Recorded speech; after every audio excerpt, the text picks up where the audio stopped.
Yo, welcome back to another edition of the Men Who Cry podcast. Like, subscribe, review, tell a friend to tell a friend to tell a friend. I appreciate every single person who does these things. If you are unable to, I'm going to believe that you are someone who doesn't wipe up after you use the bathroom when you don't put the toilet paper down, or the toilet seat down, rather. On today's episode, two topics. Solo dolo for your guys, for us. Just here, one man, not men, but one man to cry about the stuff that he wants to talk about.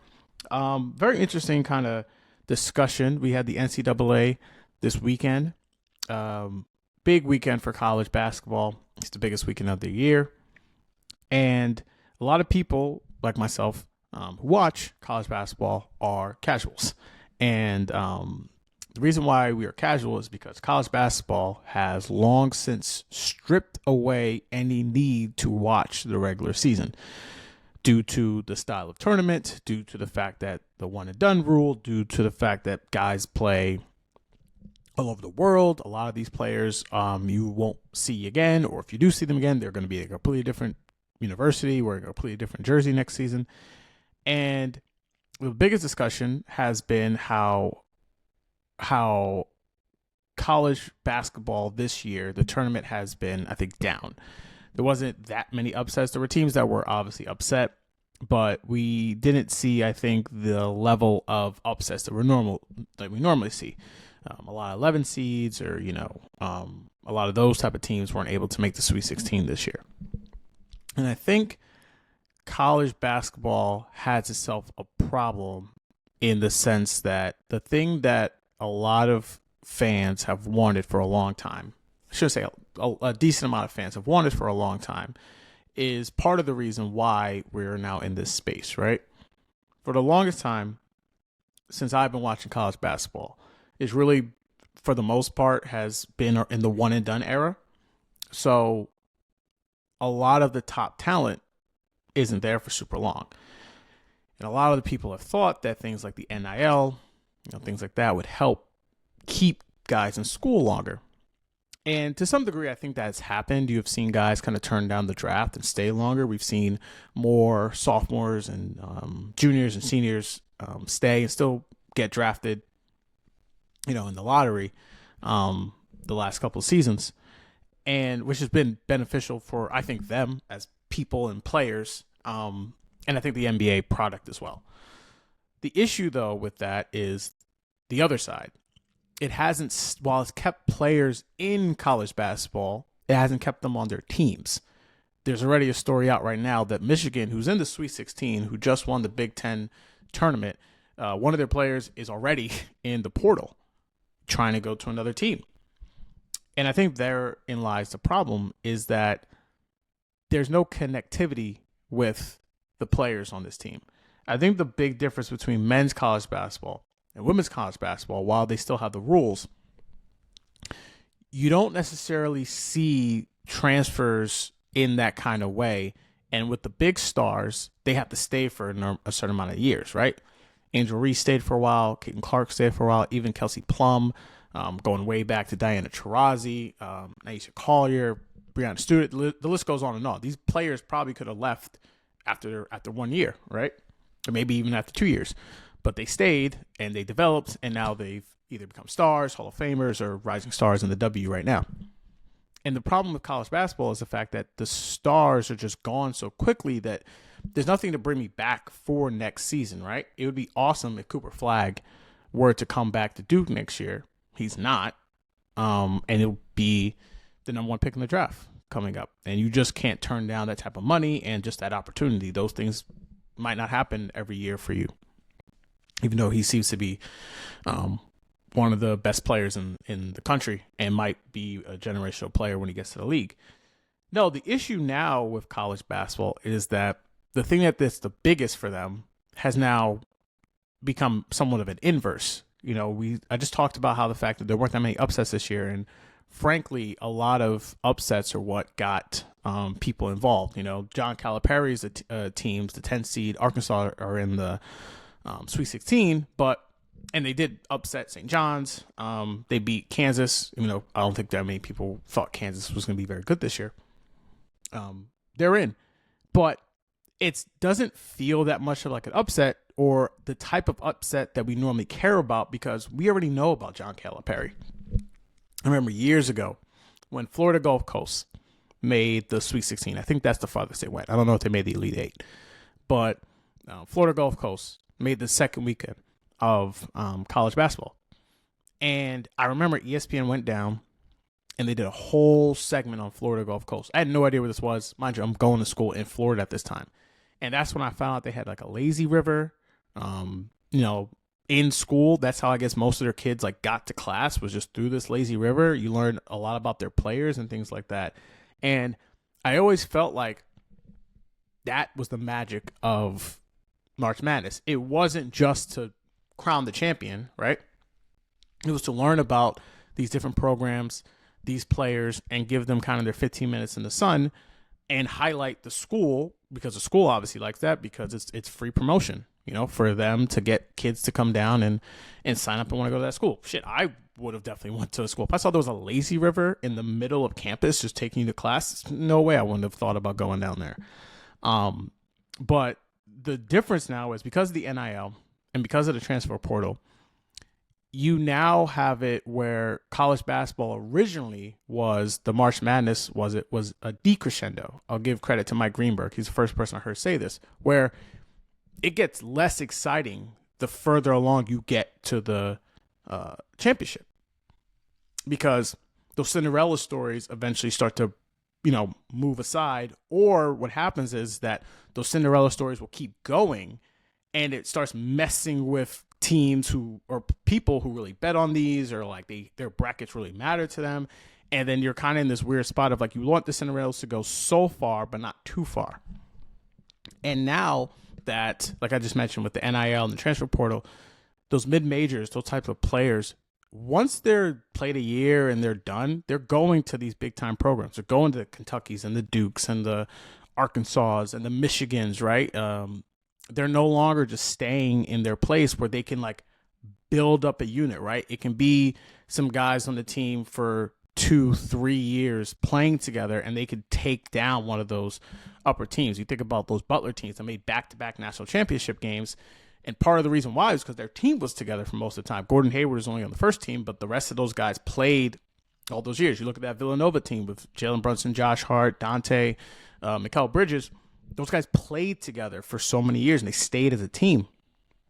And I think that's the issue where it looks, frankly, boring, frankly. And I think that's college basketball's biggest problem now is the fact that because they've been affected the most by the NIL and the transfer portal just because it's so haphazard, right? Like it's so hard to just catch on to teams now because a lot of the players are all over the place. And if you're just a casual fan and you only care about the tournament's the only thing that really matters to you, or your team is the only thing that matters to you, you're going to struggle to know where, all these guys are going if they're staying and not going into the NBA draft. So my bracket, from all that being said, has been completely busted. I had St. John's because I got into the New York flavor of it all. They unfortunately lost to Calipari and Arkansas Razorbacks. Congrats to them. No disrespect or no issues with St. John's. This is their first year being the 2 seed. They won the Big Ten tournament and the regular season this year. First time since 2000 they've done that. And it looked like they have a good thing going. But the issue is, and I'll be interested to see, do these guys all come back? I think that if they bring most of their guys back and maybe add some shooting around them, that they could be a real national title contender next season. But the issue is that you have no idea who's coming back for your team. And that's where I feel like it's hard to really wrap yourself around college basketball unless you just love the coach. Because, you look at a team like UConn this year, right? Back-to-back national champions the last 2 seasons. They just get knocked out in a great game, Florida versus them. I mean, Florida really took it from them. And shouts to UConn. There's no disrespect or no issue with the fact that they were an 8 seed and lost in the second round. But it's going to be a whole new group. And you really got to just enjoy the coach and like what he's doing in the program and see if this is the way it's going to keep going. So yeah, I've long since just thought that college basketball has had just an overall attention problem. And I just think that now with the way the NIL is and the way that the transfer portal is, it's making it even harder for casual fans to really care about the sport overall. Another thing I want to touch on really quickly is the Dan Hurley moment. For those who didn't watch, for those who don't know, Dan Hurley is the head coach of UConn men's basketball team. Just mentioned him before. He two-time champion at college. He's from the Hurley family. If you're from the East Coast, a lot of people know who this is. You know who his brother is, who played at Duke for a long time, won a national championship there. His father was a legendary high school basketball coach in New Jersey. Those guys are, from the area. Love basketball. They love everything. Dan Hurley is objectively a great coach. No question about it, right? But he got into a spat because he's a very emotional guy. And he basically went on a tirade on the refs and basically said that the refs were screwing them in the game. Dan Hurley is a super intense guy. I think he is a good college basketball coach. I am curious to see what else he wants to do with his career if he wants to stay in college for a long time. Because this shit works in college, right? Just like I said before, it's an NIL deal, transfer portal. You're getting a new team every year, right? For the most part, right? You're not going to get but so many guys that are going to want to keep coming back year after year. Draft, I don't have to go through all of it, right? So when you have turnout like that, when you're not, having to deal with the same players over and over and over again, it's easier for you to be this like hands-on grind. We're trying to win every single minute of the game. I'm gnawing at the referees, things like that. I mean, they did a breakdown. I forgot who it was. I don't know if it was like E60, but someone did a breakdown of one of their practices, and this guy's losing his mind. It's like the first practice of the season, and he's already all over the place. And the reason why I bring him up is because last year it came out that the Lakers were interested in him potentially being their head coach before they eventually hired JJ Redick. It was this big story. People were wondering, is this true? Is this not true? Was this Dan Hurley trying to get leverage for a new contract? He ended up getting a new contract. And the Lakers went on and hired JJ, and they've, to their credit, it's been a good signing for them. So the reason why I've mentioned that is because I am curious to see if Dan Hurley does want to stay in college. And we've had guys kind of do this before. Tom Izzo one time was going back and forth on whether or not he wanted to be the Pistons coach. Mike Krzyzewski, same thing. Lakers as well. Was he going to be a Lakers coach? Pitino did go to the NBA. He coached two different NBA teams, the Celtics and the Knicks. And I'm interested to see if Hurley would make that jump, because as someone who is a fan of a certain NBA team, they might be looking to move on to a different direction. And it makes all the sense in the world for Dan Hurley to be the coach of the Knicks. I don't want Thomas Thibodeau to be fired. I don't think he should be fired. However, we're at the place now where it's definitely on the table that he could lose his job. And you have a guy from the East Coast. His family lives here. He doesn't have to move. I mean, the Knicks damn near practice in Connecticut. He's going to get a shit ton of money. And this is the best Knicks team, best roster, at least talent-wise, they've had since the 90s. If there is ever a time for him to go, if he wanted to go, it would be over the summer.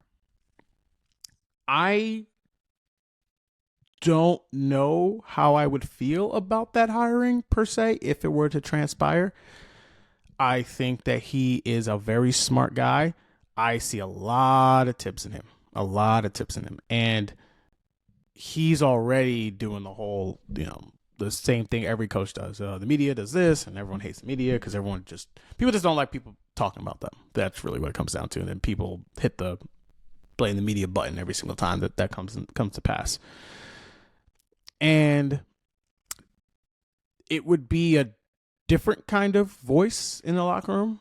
It would be a different voice, a new voice rather. But I think he does the same shit that Tibbs does. He's a crazy guy. He yells at the coaches or yells at the refs all the time. He loses his mind. I sometimes think it takes it out of the game a little bit, but I can't deny the record. The guy wins. And it would be an interesting look to see if he is to make that jump this year. Getting ahead of ourselves, there's a lot of basketball we played. This might not even be a topic by the time we get to the summertime, but it is definitely something I've thought about over the last couple of weeks as UConn lost and the Knicks are up and down with their struggles. Next thing we're pivoting to is a very interesting kind of discussion from my perspective, because I am some guy who's trying to make his podcast his living, and I'm about to tell a bunch of people to shut up and stop talking about their podcasts. But here we are. We have beef, relatively speaking, between three guys who I would argue, if you were a casual NBA fan, you'd be like, who are you talking about? So it is between former NBA players Ty Lawson, Jeff Teague, Brandon Knight. If you don't know who these players are, it's not that big of a deal. They were all backups for most. Well, that's not true. Jeff Teague was a starter for a long time, then transitioned to a backup, but he was always just a solid point guard. Ty Lawson wasn't in the league for very long. He was kind of in and out.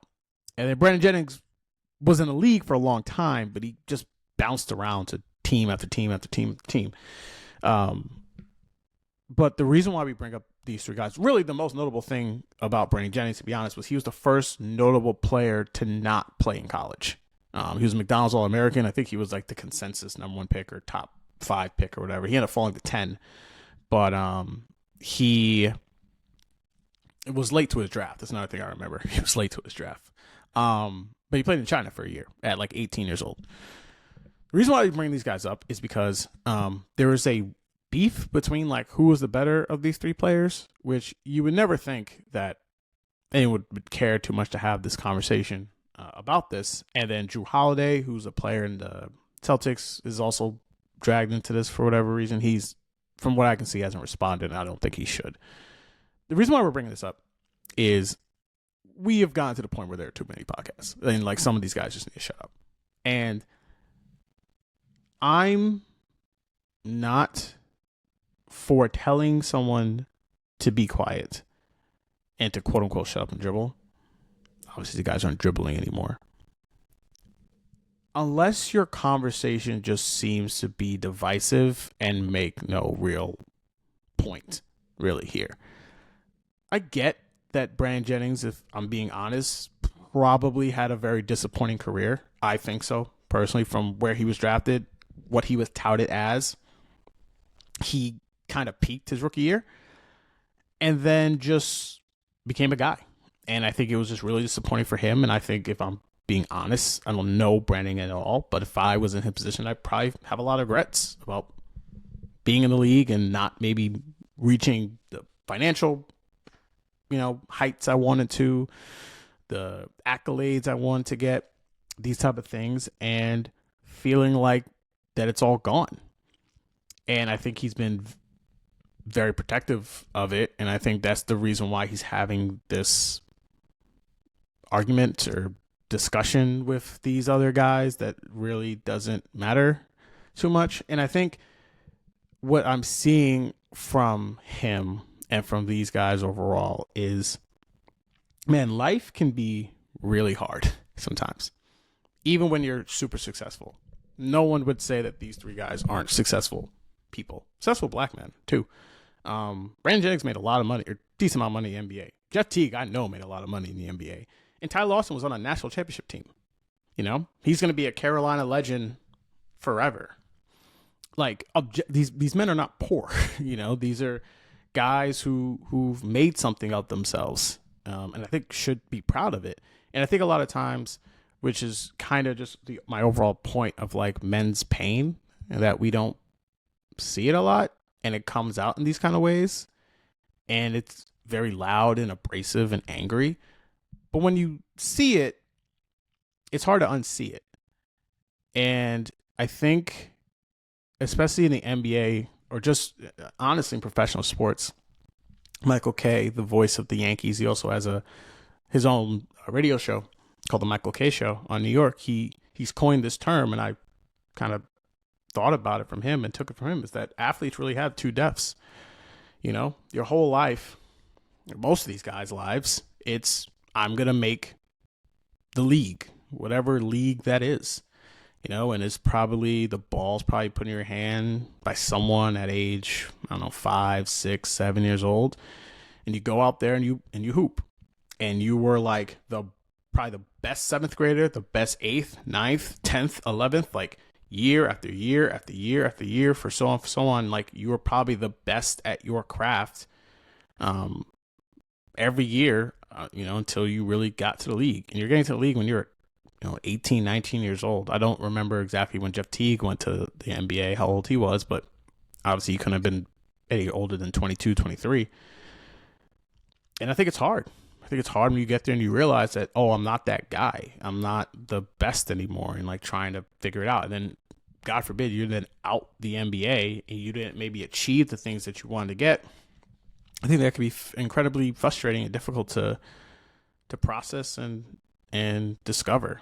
And so the long and short of this is, for this part, is it's not a bad thing to show emotion.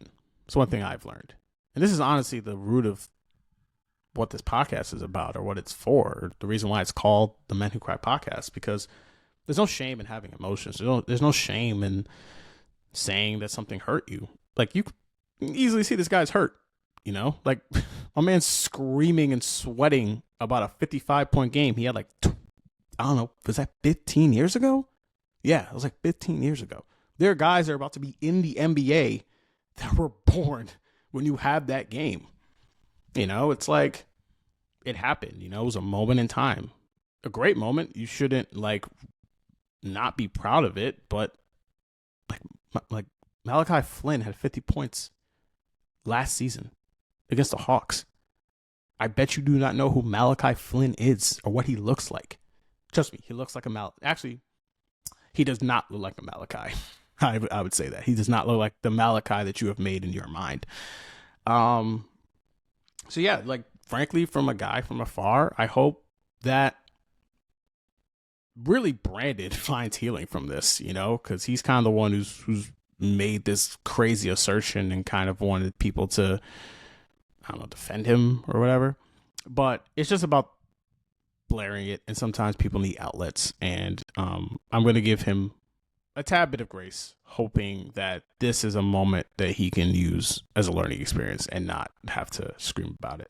Also, side note, Kyrie Irving is hurt, which means he has time and a microphone. I don't know if people have noticed he's now streaming a lot. And what could go wrong? Because we know what happened the last time Kyrie Irving had time on his hands. Oh, please, Kyrie, don't. I'm rooting for you, man. Just please don't. Happy birthday. Happy belated birthday to Kyrie. His birthday was, I think, over the weekend. Shout out to him. All right. That's all we have on today's show. Thank you guys again for listening, stopping by. Again, make sure you send a review, tell a friend to tell a friend, tell a friend. And I'll be back later this week with special guests. We'll be talking a lot of WNBA later this week, and it should be a good time for you guys. But like I said, blessings to everyone. Everyone take care. I'm out.